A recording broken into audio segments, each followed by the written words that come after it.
గురుగారు, వానలు కురవనప్పుడు గ్రామాలలో విరాట పర్వం పురాణం చెప్పిస్తారు. విరాట పర్వానికి వానలు పడటానికి సంబంధం ఏంటి?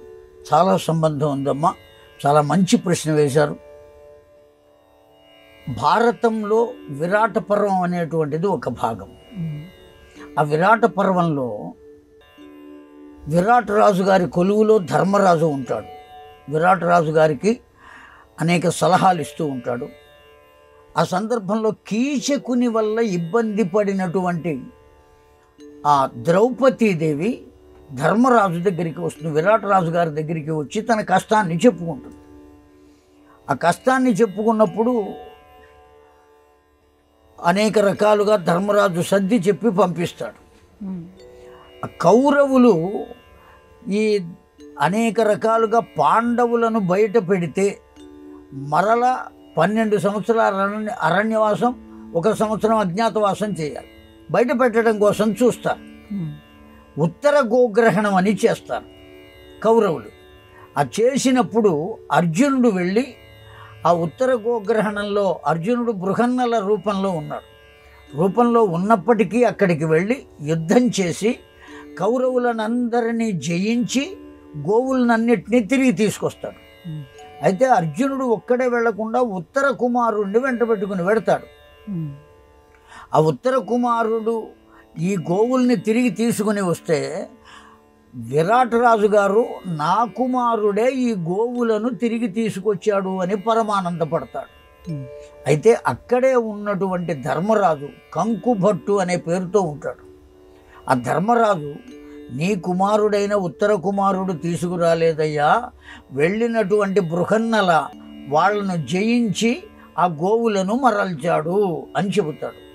నా కుమారుడు ఇంత ఘనకార్యం చేస్తే నా కుమారుడు కాదు ఆ బృహన్నల చేశాడు అంటావా అని ఆ కూర్చుని పాచికలు ఆడుతున్న సందర్భంలో ఆ చేతిలో ఉన్న పాచికలు ధర్మరాజు ముఖం మీద విసిరివేస్తాడు. ఆ పాచికలు ధర్మరాజుకి నొసటి మీద తగులుతాయి. తగిలిన వెంటనే నొసలు పగిలి రక్తం కారు.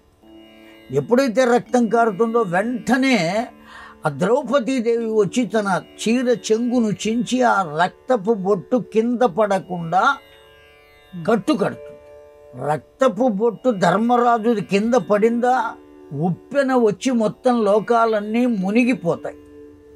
కారణం ఏమంటే అతడు ధర్మాన్ని ఆధారంగా చేసుకుని బ్రతుకుతున్నవాడు. ఒక ధర్మాత్ముడైన వాడి శరీరము నుండి రక్తపు బొట్టు కింద పడితే ప్రళయం వచ్చి మొత్తం అంతా మునిగిపోతుంది. అలా మునిగిపోకుండా కాపాడింది ఎవరు? ద్రౌపదీదేవి. లేకపోతే ప్రమాదం వచ్చి మొత్తం అంతా మునిగిపోయేది. ధర్మరాజు రక్తపు బొట్టు అంత విలువైనది, అంత గొప్పది. ఆ కారణం చేత ఆ విరాట పర్వంలో భాగం ఇది. ఆ విరాట పర్వాన్ని గనక పారాయణ చేసినట్లయితే ఆ వర్షం పడుతుంది. ఎందుకంటే ఆవిడ ఉప్పెన రాకుండా, తుఫాను రాకుండా, ప్రళయం రాకుండా కాపాడింది కదా. ఆ ప్రళయాలు రాకుండా మనల్ని కాపాడటం కోసం, వర్షం పడి పంటలు మంచిగా రావటం కోసమని ఆ విరాట పర్వాన్ని కనుక పారాయణ చేసినట్లయితే ఆ విధంగా లోకమంతా సుభిక్షంగా ఉంటుంది, ప్రళయంతో నాశనం అయిపోదు అనేటువంటి ఒకానొక ప్రగాఢమైన విశ్వాసం చేత విరాట పర్వాన్ని పారాయణ చేయిస్తారు. చేయించిన సందర్భాల్లో వర్షం పడినటువంటి సందర్భాలు కూడా ఉన్నవి.